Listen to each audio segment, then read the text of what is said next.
अब मुझे क्या करना चाहिए? फिर से मेरे बेटी को टारगेट किया गया है, फिर से मेरी बेटी का नाम और फोटो लगाकर गाना गाया गया है। एगो बात कहम, तार हमर झाट नहीं का पुत, लेकिन हम पब्लिक के प्यार में जियल चाहिला। तारा नहीं नामू सबक रहिले, हमारो परिवार बहु मानिला। तू हमारे को स्तर तक पहुंचा देला जहां तक हम गाना ना अपन रिलीज कर सकी, ना खा सकी। कहाँ के बात है हर ना तरह ना क्रिया कइले रही न कि दोबारा ना रो मीडिया पर।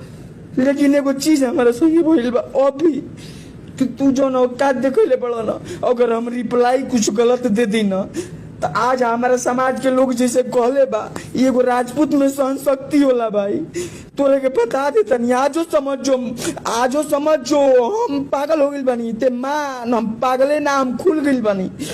तो मैं उस राजपूत समाज से पूछना चाहता हूं, जो लोग हथियार लेकर खेसारी को ढूंढ रहे थे, कहां हैं आप लोग अब?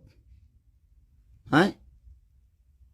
क्यों किसी को मजबूर, क्यों किसी पिता को मजबूर कर रहे हो आप लोग गलत करने पे यार?